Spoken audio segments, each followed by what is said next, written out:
안녕하세요. 저는 가게를 운영하며 두 아들을 키우고 있는 30대 후반의 싱글맘입니다. 이혼한 건 꽤 됐지만 이제야 제 이혼에 대해 이야기할 용기가 생긴 것 같아요.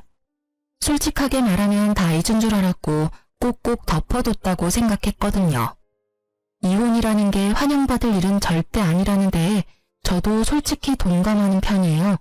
당사자들이 아닌 아이들이 고통받을 생각을 먼저 해야 하니까요. 그렇기 때문에 절대로 경솔하게 생각하면 안 되는 부분이기도 하죠. 그런데 왜 이혼했냐고요? 그것도 아이들 때문이라고 대답할 수밖에 없네요. 시댁은 저와 아이들에게 그다지 좋은 환경이 아니었거든요. 저도 살아보기 전에는 아무것도 몰랐어요. 전 남편의 가족들이 어떤 사람인지를 내가 알 길이 없었다고 그렇게 말하는 것도 변명처럼 느껴지기는 하지만요. 지금 이렇게 사연글을 쓰면서도 내가 잘못하지 않은 것이 맞나 그렇게 깊이 생각해 봐야 할 정도죠. 그래도 제가 나쁘지 않은 길로 가고 있다고 말할 수 있는 건 밝게 자라준 두 아들 덕분이기도 해요.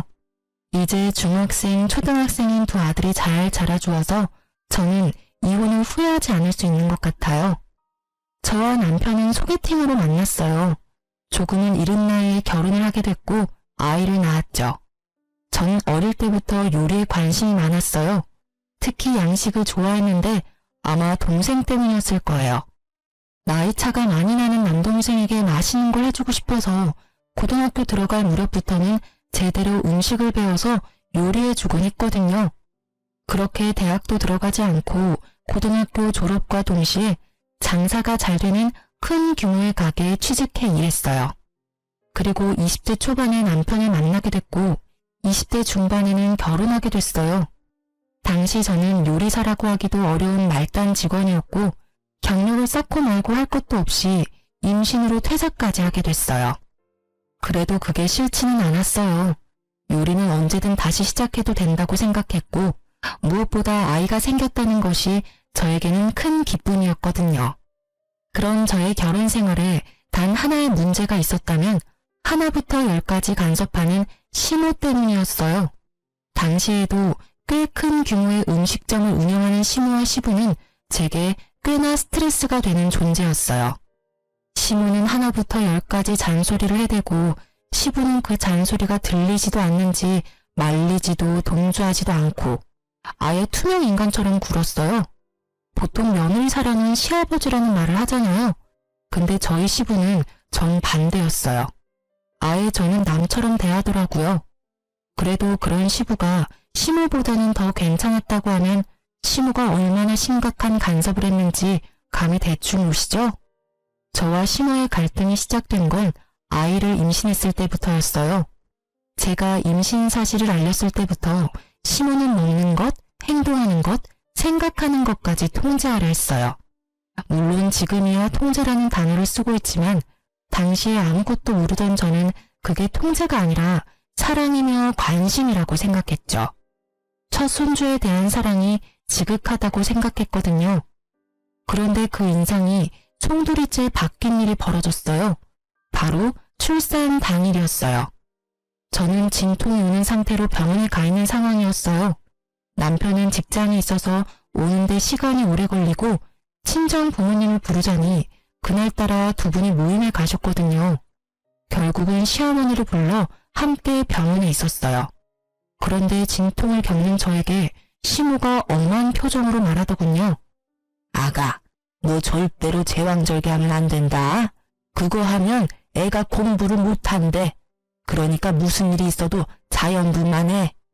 그 말에 저는 뭣도 모르고 고개만 끄덕였어요.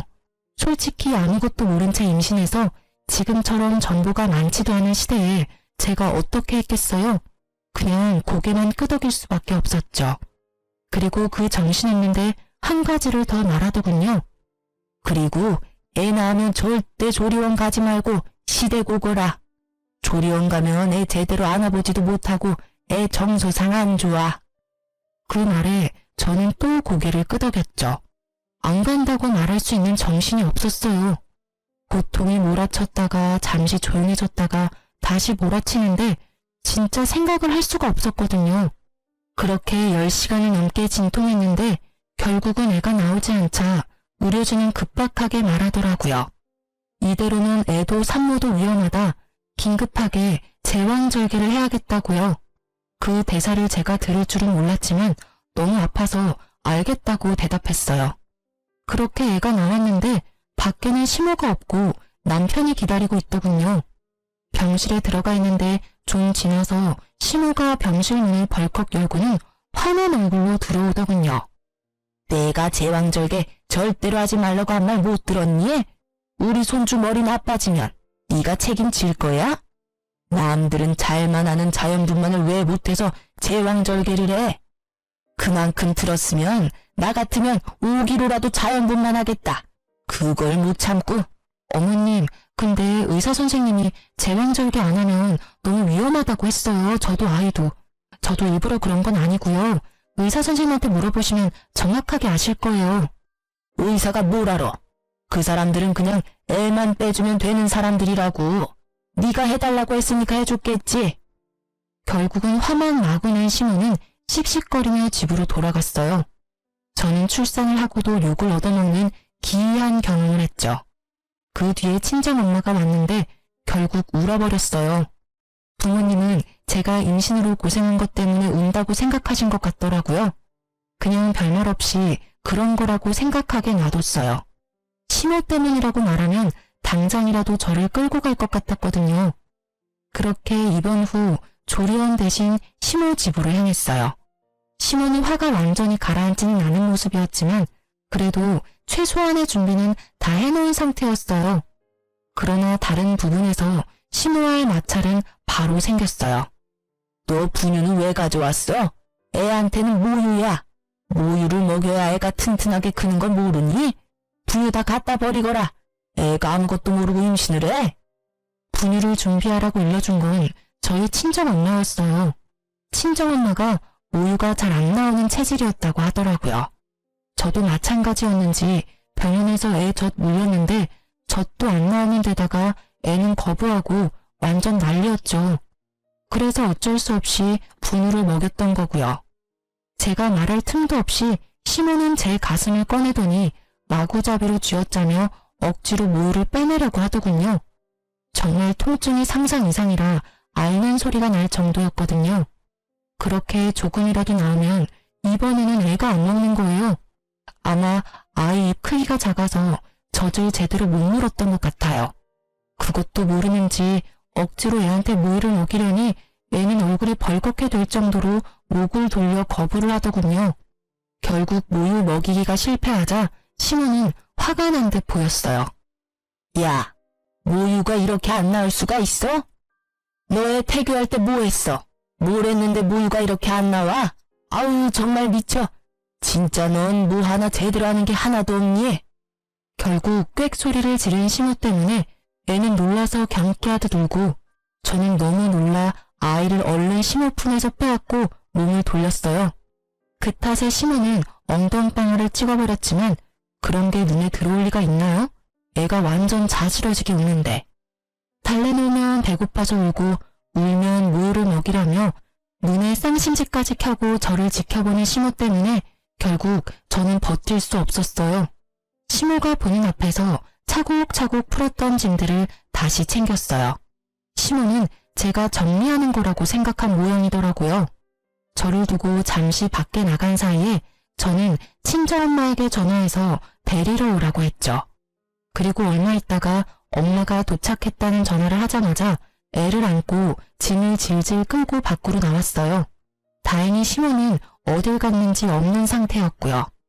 그렇게 무사히 탈출에 성공한 저는 친정으로 도피했어요. 친정집까지 가는 길에 남편에게 전화가 오더군요. 시모 전화를 무시했더니 남편이 연락이 온 거예요. 당신 도대체 어디야? 엄마가 당신 없어졌다고 난리도 아닌데. 지금 바쁘면 저녁에 친정으로 와. 나 친정 가. 시댁에서 조리 못하겠어. 그렇게 말하고 전화를 뚝 끊어버렸죠. 그리고 저녁에 남편이 친정에 들렀더군요. 여보, 왜 여기 와 있어? 어머니가 엄청 찾으셨어. 당신 걱정돼서. 걱정? 무슨 걱정? 내가 그 집에 가자마자 무슨 짓을 당했는지 알기나 해? 왜 그래? 무슨 일 있었어? 저는 서러운 마음에 울면서 남편에게 하소연하듯 말했어요.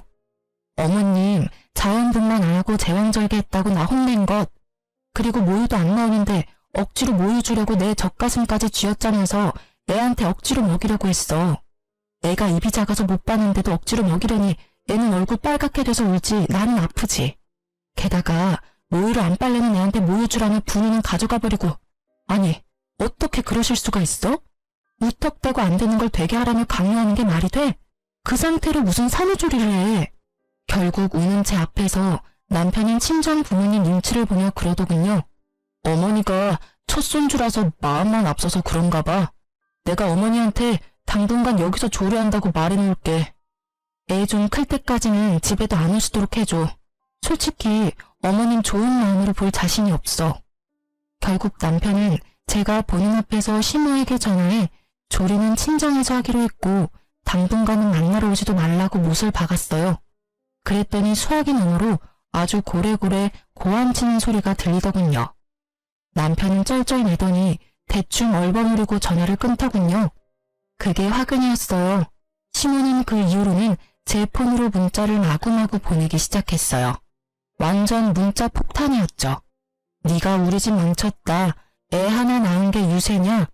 네가 뭔데 내 아들 집에 오라 마라 하냐? 몇 번이고 몇 날 며칠을 그렇게 문자를 보내는데 죽겠더라고요. 사람이 피말라 죽는다는 게 어떤 건지를 이때 알았죠. 저도 참지만은 않았어요. 당장 시모에게 전화를 걸었어요. 어머님, 이런 식으로 문자 보내시면 안 되죠. 솔직히 제가 오죽했으면 남편한테 그런 하소연을 했겠냐고요. 애가 배고파서 우는데 모유 먹어야 한다면서 분유까지 뺏어가 버리시고. 애가 안 먹는데 그러면 어떡해요? 그대로 애를 배고프게 만들어요? 배고파서 내내 우는 애를? 그거야말로 문제 있는 거 아니냐고요. 세상에 어느 시어머니가 손주를 그렇게 다뤄요? 너 말 다 했어? 야, 남들 다 하는 거 못하는 네 잘못이지 그게 왜 내 잘못이야? 그리고 손주 잘못되면 다 네 탓이라고 내가 말했지? 제왕절개 하지 말라니까 기어코 해놓고선 조리까지 해준다고 했더니 홀라당 친정으로 도망이 나가고. 어이구, 그래서 애는 잘 키우겠어? 제왕절개라도 할 말 많은데 저 그거 안 하면 애랑 둘 다 죽는다고 했거든요? 어머님이 의사예요? 의사도 아니면서 의사 말 다 무시하고 저한테 자연분만하라고 하면 제가 목숨까지 걸어야 하는 거예요? 어머님이 아무리 대단해도 그건 아니죠. 의사가 아니라는데. 그래도 여전히 어머님은 어머님 생각만 하시잖아요. 애가 바보가 되든 말든 제가 알아서 키울 테니까 걱정하지 마세요. 어머님한테 키워달라고 안 할 테니까 앞으로 저한테 연락 마세요. 할 말 있으면 그이한테 전화하시고요. 결국 저는 전화를 끊어버리고 시모 전화를 수신 거부 처리했어요. 속에 어찌나 천불이 나는지. 연락을 안 받으니 점점 나아지긴 하더군요. 남편에게 연락이 왔는지 남편이 왜 연락 안 받냐길래 문자 폭탄 보여주며 이래서 수신 거부해놨다고 했더니 남편도 아무 말 없이 수긍하더라고요. 결국 시댁에는 가지 않게 되었어요. 남편이 제게 시댁에 가자고 말도 꺼내지 않았거든요. 그렇게 안 보고 사니 그나마 스트레스는 덜 받았어요. 그런데 그 평화로움도 오래 가지는 못했어요. 남편이 퇴직을 했거든요. 퇴직했다기보다는 권고사직이었죠. 직장이 힘들어지면서 사람을 내보내야 하는 상황이 발생했고 남편이 그 중에 한 명이었어요. 그 부서에서 가장 애매한 위치에 있던 게 남편이었거든요. 그렇게 퇴사하고 나니 집안 가계가 기울더군요. 퇴직금과 실업급여로 버틸 수 있는 건 잠시뿐이었어요. 결국 남편은 이참에 직장을 그만두고 시부모가 하는 음식점에서 일을 하기로 했어요. 솔직하게 말해서 저는 그게 너무 싫었어요. 가족 병행이라는 것도 별로였지만 시모 성격을 아니 분명히 남편에게도 간섭할 게 분명했거든요. 당시에 저는 다른 곳에서 보조 셰프로 일하고 있었는데 월급은 그리 많지 않았어요. 예전만큼 돈을 벌지 못하자 남편이 저에게 이야기를 하나 꺼내더군요. 혹시 우리 부모님 가게에서 같이 일할 생각은 없어? 한 사람이 문제 일으켜서 나가는데 다른 사람 뽑으려니 솔직히 가족한테 돈 나누는 게 돈이 더 돼. 순수익을 4등분해서 준다고 하니까 우리도 꽤 벌 수 있을 거고. 가게 규모가 꽤 크니까 금방 쉬느라 까먹은 돈들 다 메울 수 있겠지. 당신이 양식이 전공이라는 건 알지만 배우면 잘할 수 있을 거고. 엄마한테는 내가 잘 말해놨어. 스트레스 주지 말라고. 엄마도 많이 수그러들었거든? 아마 예전처럼 그렇게 굴지는 않을 거야. 손주도 보고 싶어 하시고. 애가 당시에 4살이었는데 남편이 시부모에게 애의 사진이나 동영상을 자주 보여줬대요. 또래보다 뭐든 빨랐던 아이인데다 똑똑했거든요. 시모는 제왕절개에서 애가 바보가 될 거라며 비아냥거렸지만 제왕절개를 해도 애는 잘만 나온걸요. 동영상으로 손주를 보니 직접 보고 싶은 마음이 컸나 봐요.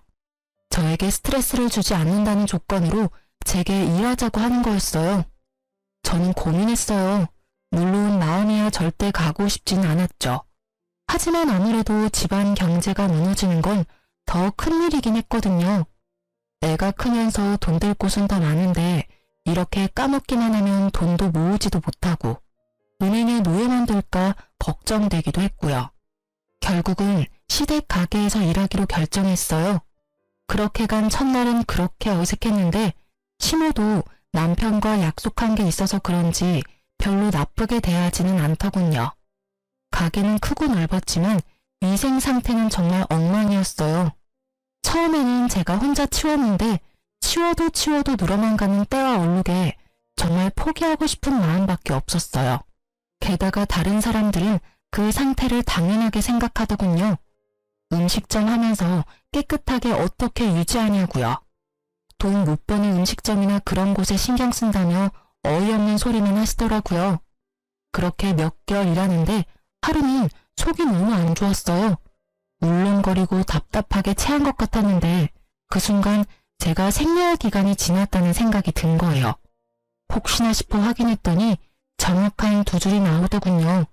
저는 너무 기뻤어요. 둘째는 사랑이라고 친구들에게 들었고 첫째가 크니까 둘째 보고 싶은 마음도 있었거든요. 너무 즐거운 마음에 남편에게 그날 저녁 바로 확인시켜줬어요. 남편이 어찌나 좋아하던지. 남편은 시모에게 이야기하면 좋아하실 거라고 내일 당장 말하자고 하더군요. 솔직히 첫째 때 좋은 기억이 없어서 시모에게 알리고 싶지는 않았지만 어차피 임신했으면 만삭이 되면 일을 못하게 될 테니 미리 이야기하는 게 낫겠다 싶어 알겠다고 했죠. 그리고 다음날 남편과 제가 둘째 임신 소식을 알렸어요. 뭐? 너희 지금 우리한테 상의도 없이 애 가진 거야? 네? 저희가 상의해야 했나요? 저희는 그냥 어리둥절할 뿐이었어요. 시모는 완전 칠색팔색을 하며 소리를 질렀어요. 너희는 무슨 애들이 생각이 없어? 같이 일하고 있는데 네가 임신했다고 빠지면 일은 누가 해? 그러면 당분간 저를 대신할 사람을 뽑으면 되는 거 아닌가요? 저는 시모가 왜 화내는지를 모르겠더라고요. 제가 없으면 다른 사람을 뽑아 일을 시키면 되는데 왜 저한테 화를 내는지 이유를 전혀 모르겠더라고요. 외부 사람 들이는 거 나는 싫다고 했잖니.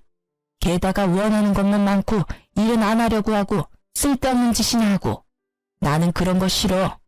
이제야 오붓하게 우리 가족끼리 일 좀 하겠다 싶었는데 이게 뭐니?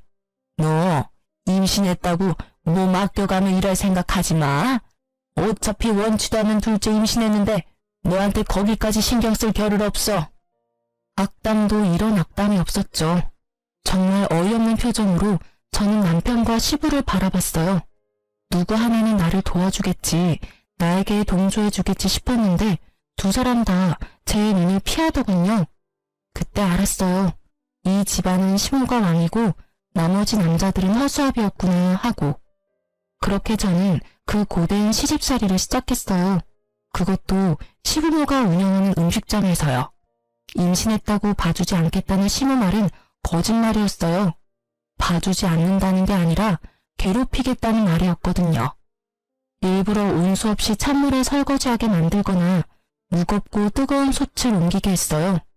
그것뿐이면 말을 안 해요. 임신하면 여자분들은 다들 아시겠지만 엄청 졸리잖아요. 아침, 점심 가리지 않고 졸린데 시모는 잠시도 엉덩이를 의자에 붙이지도 못하게 감시했어요. 제가 벽에 기대서 잠시라도 눈을 감고 있으면 바로 와서 저에게 호통을 치기 일쑤였죠. 딱 한 달 참았어요. 그 모진 행동들을. 그런데 하루는 그런 생각이 들더군요. 이걸 만삭 때까지 견디면 애가 제대로 나올까 싶은 생각요. 엄마의 스트레스를 뱃속에서 겪을 아이가 심리적 문제 없이 잘 나올까 싶은 생각이 들었죠.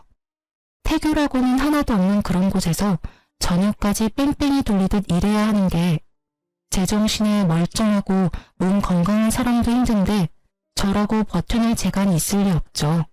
결국 저는 결단을 내렸어요. 이번에도 제 결정은 친정으로의 도피였어요. 이렇게 보면 제가 정말 도망을 잘 가는 것처럼 보이는데 제가 그렇게 연약한 사람은 아니에요. 요식업계가 얼마나 상하관계가 철저한지 아시는 분은 아실 거예요. 주방이라는 곳은 언제나 호통이 날아오고 차를 한 판을 걷듯 조심해야 안전한 곳이거든요. 저도 당연히 그런 힘든 시간을 버티고 보조 셰프로 일을 했었죠. 그런데 이건 결이 아예 다르잖아요. 안전과 위생, 배움을 위해 스스로 그 힘듦을 이겨내는 것과 그저 나를 괴롭히려는 행위를 감내해야 하는 것은 전혀 다른 문제였으니까요.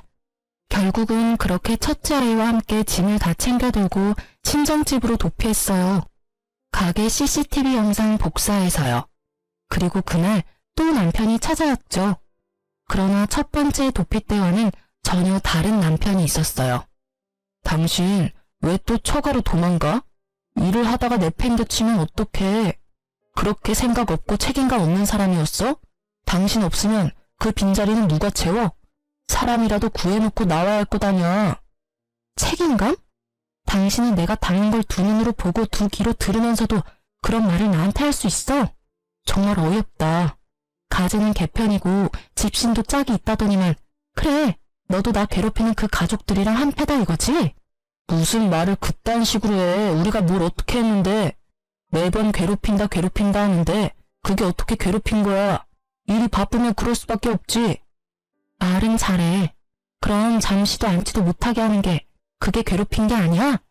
임산부한테 그 큰 솥을 들게 시킨 것도? 출퇴근 시간 일부러 느린 것도? 임신했다고 특별하게 대해달라고 했어? 나 그런 적 없어. 솔직히 말하면 지금처럼 일했으면 그냥 일하고 만삭돼서 출산하러 갔겠지. 근데 이거 지금 정상적인 게 맞아? 내가 하던 일보다 몇 배는 더 많아졌고 힘든데 그걸 보면서도 아무 말 안 한 거 너도 똑같다는 거야. 왜?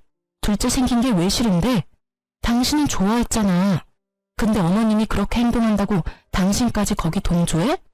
나쁜 새끼. 너는 내 아빠도 아냐. 너는 우리 둘째 얼굴 볼 자격도 없는 놈이라고. 알아? 이혼해. 이혼하자고. 결국 터져버린 제가 소리를 지르며 난리를 치자 친정 부모님들이 불이 나게 달려와 저를 달랬어요. 이서방, 애 몸도 안 좋은데 다음에 와서 이야기하게. 이러다 애 잡겠어. 자네는 나 좀 보지. 결국은 두 분 부모님들이 그러고서야 남편이 헛소리를 멈추고는 죄송한 표정으로 밖으로 나가더군요. 이혼 이야기는 깊게 받아들이지 말게. 애가 지금 스트레스가 많아서 그런 걸 거야. 곧 좋아지겠지. 아니, 아빠, 나 저 사람이랑 이혼할 거야.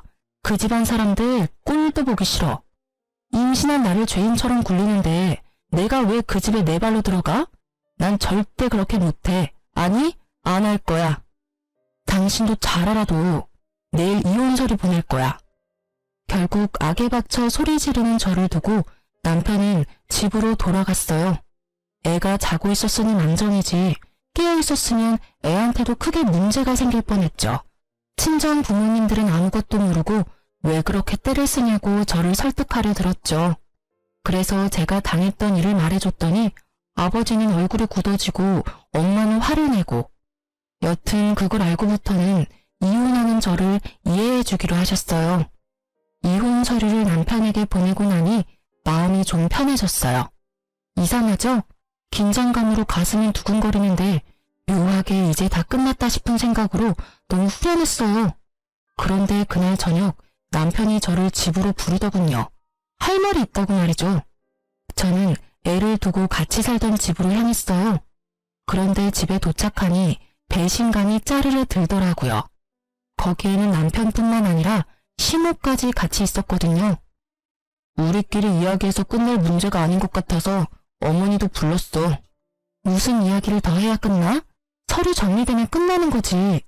나는 할 말 없고 더 이상 이야기도 하고 싶지도 않아. 왜 할 이야기가 없니? 너 이렇게 살다 헤어지면서 또 위자료다 뭐다 우리한테 요구할 거 뻔하잖아. 그리고 둘째는 모르겠고 첫째는 우리가 데려와야지. 애가 네 소유라고 생각하는 건 아니지? 걔 우리 집안 피를 이었어. 너한테 뺏길 이유가 어디 있니? 어머님, 말이 되는 소리를 하세요. 왜 애를 어머님이 데려가요? 제가 왜 이혼하자고 하는지 모르시나 보네요. 정확하게 말씀드릴게요. 저 남편 때문에 헤어지는 거 아니에요. 어머님 때문에 이혼하자고 한 거지. 너 이 사이가 좋으면 이혼을 왜 해? 나 때문에? 내가 뭘 어쨌는데? 내가 너한테 그리 못하디? 어디 가서 말하기 부끄러워서. 네가 애 못 키우고 가정 못 지킨 주제에 말은 아주 잘하는구나. 그래, 뭐가 그렇게 안 이꼬워서 이혼하자는 거니? 말해봐. 내가 뭘 그렇게 잘못했어? 지금 그걸 모르세요? 둘째 임신하고 명백하게 저 괴롭히신 거 기억 안 나세요? 어머님이 직접 말씀하셨잖아요. 임신했다고 편하게 일할 생각하지 말라고. 저 애초에 편하게 일할 생각도 없었어요. 그런데 그런 저한테 일부러 고된 일 시킨 건 기억 안 나세요? 어머, 나는 너한테 미리 이야기했어. 임신한 건 네 잘못이지 않니? 그러게 우리한테 이야기라도 하고 임신 준비를 하지 그랬니? 그랬으면 네가 그럴 일도 없었잖아. 그리고 임신했다고 특별하게 대해주는 것도 웃기지 않니? 나 때는 임신해도 밭일해야 했고 눈치 보며 음식도 줄여야 했어. 그런데 너는 같이 일하면서 혼자 임신해버리고 남은 사람들 고생할 건 생각도 안 하는 이기주의자잖니? 그게 어떻게 이기주의예요? 말이 정말 안 통하네요. 이러니까 제가 이혼 이야기 꺼낸 거예요. 이러니까. 누가 특별하게 대해달라고 했어요? 최소한 태어날 아이가 이 집안에서 축복은 받아야 하잖아요. 그런데 애가 졌다고 도리어 더 괴롭히시다니 누가 봐도 문제 있는 건 어머님이시라고요. 게다가 애 태어나면 어떻게 할 건지 눈에 훤히 보이는데 이 상황에서 출산을 해요? 솔직히 말해서 1초도 있고 싶지 않아요. 그리고 우리 첫째 데려갈 생각 꿈도 꾸지 마세요. 애가 어머님만 보면 자지러지게 우는 거 모르세요? 낯을 가리는 수준이 아니라고요. 그런 애를 어떻게... 게다가 임신한 임산부를 이렇게 홀대하는데 애라고 잘 봐주시겠어요? 조금이라도 마음에 안 들면 저한테 한 것처럼 모질게 굴겠죠. 뭐냐, 뚫린 입이라고 아주 시어머니한테 못하는 말이 없구나. 네가 그렇게 잘났어? 네가 뭐든 다 안다고 착각하지 마. 그리고 애 안 주면 그 애한테도 우리 집 재산은 안 줄 거야. 상속 같은 거 받을 생각 하지도 마. 그딴 돈 필요 없어요. 우리 집에도 돈 있거든요. 애 놔두고 돈. 누가 애 양육에 더 잘 어울릴지는 나중에 따져보면 알겠죠. 그리고 그런 착각 안 하니까 이혼 변호사 만나러 갈 거예요. 있었던 일 다 이야기하고 애를 제가 데려올 수 있는 방법 찾을 거니까요. 그리고 미리 말해두는데 둘째 임신 중에 일 과하게 시킨 것도 친권 양육권 지정하기 전에 다 말할 거니까 알아서들 잘 준비하세요. 그렇게 이야기하고 저는 홀로 집으로 돌아왔어요. 너무 화가 났어요. 남편이 제 편을 들어주고 안 들어주고는 이제 상관없었어요. 그냥 자기들만 가족이라고 저를 그런 식으로 내모는 게 너무 열받았거든요. 게다가 애 안 주겠다니. 재산으로 협박하는 천박한 모습이라니. 저는 시간이 지날수록 이 이혼에 대한 확신이 짙어졌어요. 제가 잘못한 게 아니라는 생각이 강하게 들었거든요. 뱃속의 아이 때문이라도 빨리 모든 걸 정리하고 싶은 마음뿐이었어요. 결국 저는 남편과 이혼을 했고 당시에는 최대한 받을 수 있을 만큼은 받았어요. 아이 친권과 양육권도 아슬아슬하게 제가 지인의 가게에 취직하면서 제게 좀 더 유리하게 진행됐고요. 그리고 몇 달 지나지 않아 시부모 가게 앞을 지날 일이 있었는데 문이 닫혀 있더라고요. 으스스한 게 그 큰 부지에 가게가 닫혀 있으니 보기 너무 안 좋더라고요. 무슨 일로 저렇게 되어 있나 싶었는데 폐업처리라고 크게 붙어 있더라고요. 저는 집에 돌아와서 친정엄마에게 물어봤죠. 혹시 전 남편 가게 어떻게 됐는지 아냐고요. 솔직히 저는 그쪽으로는 눈도 두기 싫은 사람이라 여태껏 소식을 궁금해하지도 않았거든요. 너 몰랐어? 너 나가고 새로운 직원 구했는데 그 직원이 위생불량으로 신고했대. 그래서 사람들 나와서 확인하고 난리가 났었거든. 결국 그걸로 처벌받았는지는 모르겠는데 사람들이 있는데 와서 그런 일 벌어지니까 소문이 안 날 리가 있어? 아무리 그래도 동네 장사인데 관광객 상대는 몰라도 동네에서 그러면 이미 끝장난 거지. 그 뒤로 영업은 계속했다는데 손님이 뚝 끊겨서 폐업 신고했다더라고. 근데 너 있을 때도 그랬어? 그 이야기 들으니 신우 가게에 불량했던 위생이 다시금 떠올랐죠. 아, 그런 게 있었지 하고요. 알고 있었다면 제가 먼저 신고했을지도 모르는데 그 당시에는 제 앞가림하는 것만으로도 바빠서 그런 건 생각도 못했거든요. 나 있을 때도 엄청 더러워서. 근데 나 나오기 전에 청소 엄청 꼼꼼하게 하긴 했는데 그 짧은 시간 동안 또 그렇게 더럽게 썼나 보네. 습관이란 게 참 무서워. 손에 익지 않으면 잘 안 하게 되고 손에 익어버리면 뗄 수가 없지. 아유, 그러니? 아, 그리고 이번에 신고당하는 게 처음도 아니라던데 너 들어가기 직전에 일하던 직원이 그런 신고하겠다고 몇 번 협박했었던가 봐. 결국에는 너희 시어머니가 무마하려고 돈 좀 썼다던데 그러고도 이 꼴이니 2번이나 신고당한 셈 아니니? 결국은 그렇게 본전도 못 찾고 빚만 생겼겠지. 그제야 왜 시무가 저에게 가족 경영을 강조했는지 이해할 수 있었어요. 이미 척진 며느리라도 데려와야 그런 위험을 방지할 수 있다고 생각한 모양이에요. 참 대단하신 분들이다 싶었어요. 음식점 하면서 더럽게 유지하는 것도 대단하고 신고당하기 싫어서 가족들 끌어들이는 것도 대단하고. 근데 그 부지는 왜 안 팔렸어? 좀 외지에 있긴 하지만 그래도 가격 좀 나갈 건데. 어머 얘, 그 동네 상권 다 죽었어. 옆동에 젊은이들 많이 찾아오는 곳에 새롭게 맛집 골목 만들어줘서 땡땡동은 상가 임대도 잘 안 들어온다던데. 아마 부지 팔기는 더 힘들 거다. 그리고 식품위생으로 신고당해서 동네 사람들한테 눈도장 제대로 찍혀서 새 음식점으로 들어오면 뭐하니? 새로 들어와도 장사 안 될 게 뻔한데. 동네 사람들한테 더럽다는 인식 없애려면 시간 좀 걸릴걸? 친정엄마 이야기를 들으니 끄덕거릴 수밖에 없었죠. 음식점이라는 건 위생과 관련된 소문에는 예민할 수밖에 없거든요. 모르고서라도 거기를 샀다가 음식점을 하면 바로 망하게 되는 지름길이니까요. 결국 시무는 전 재산 어쩌고 저쩌고 하더니 본인이 스스로 관리 잘못해서 날려먹고 말았네요.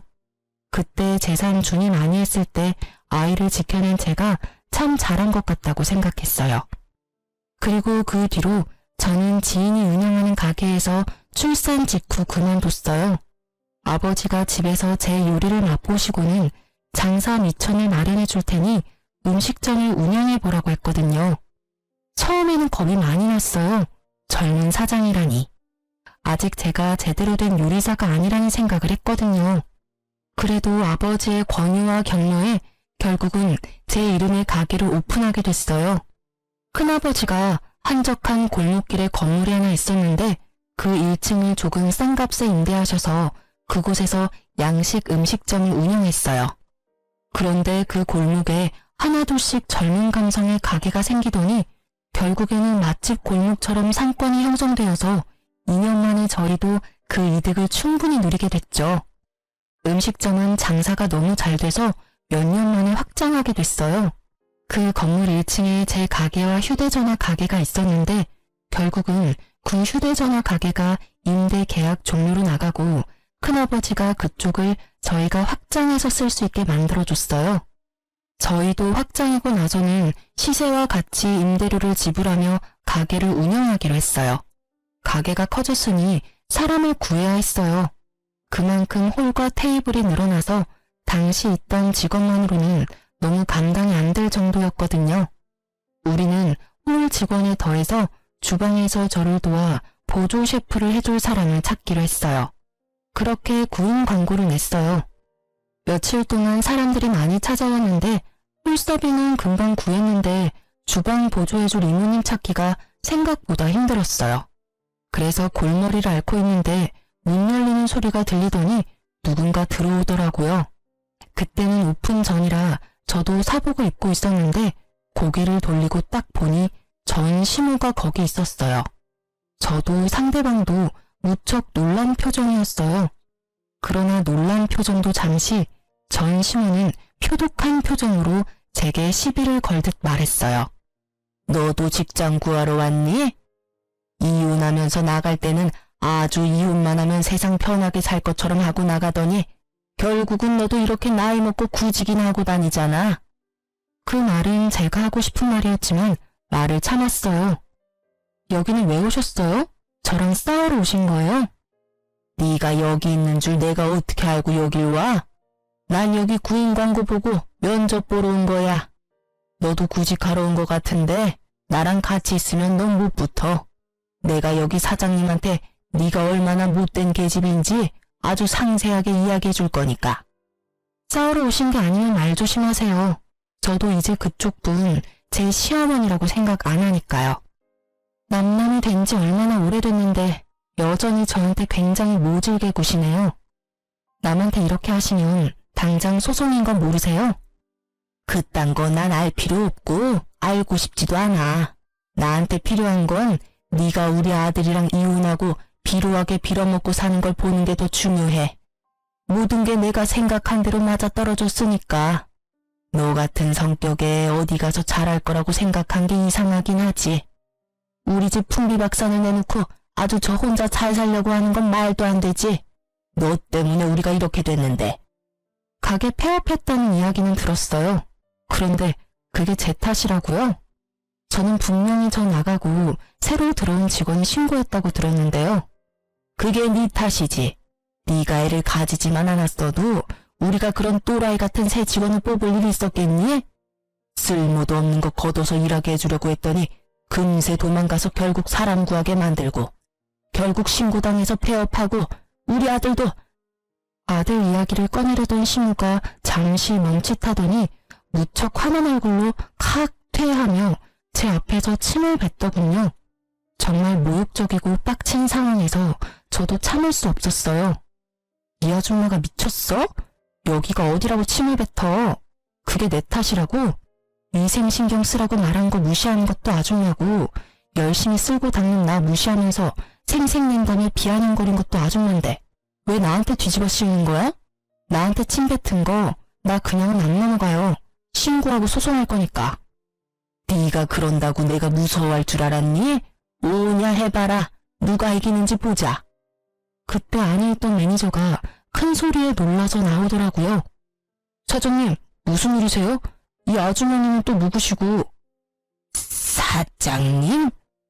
매니저가 제게 사장님이라며 부르며 뛰어오니 시모님이 놀란 토끼처럼 동그랗게 변하더군요. 저는 열이 받을 대로 받아서 시모에게 말했죠. 왜요? 사장이라니까 좀 달라 보여요? 내가 여기 사장이에요. 이제 머리가 좀 돌아가요. 지금 남의 영업장에서 사장 모욕하고 침도 뱉으시고. 아, 구직 활동하러 오셨다고 했죠? 이력서 주세요. 그런데 제 밑에서 일이나 하실 수 있으려나?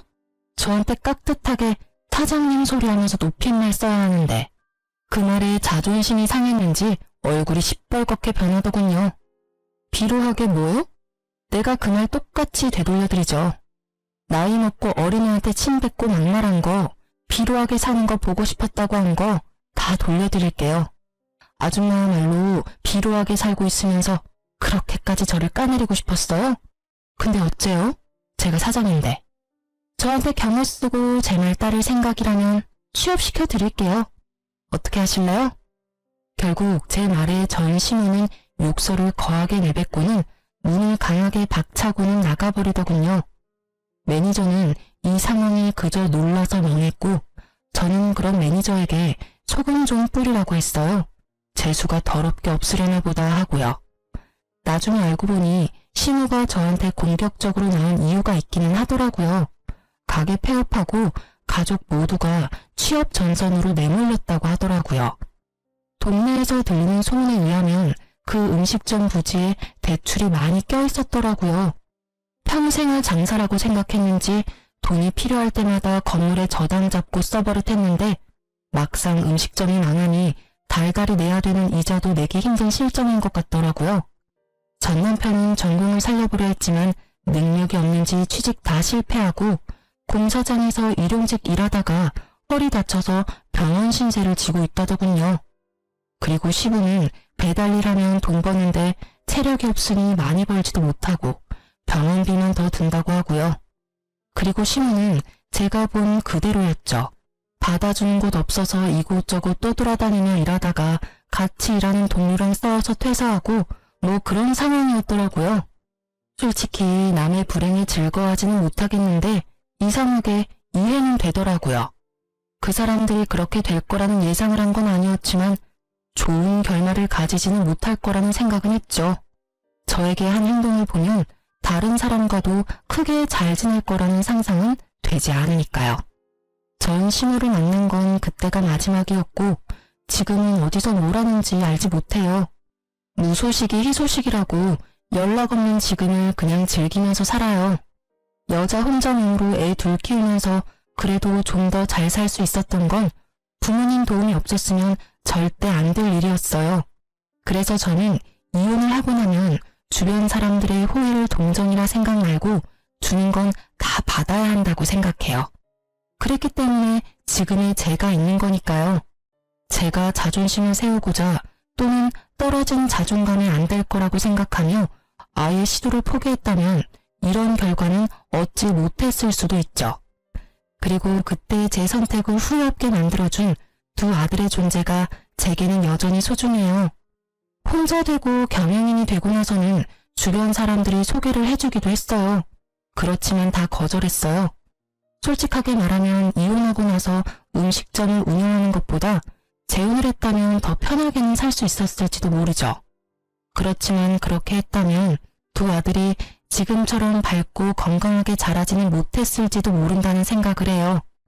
앞날은 아무도 알 수 없는 거긴 하지만 그래도 제가 다른 데 눈 돌리지 않고 아이들을 위해 애써온 것만은 정말이거든요.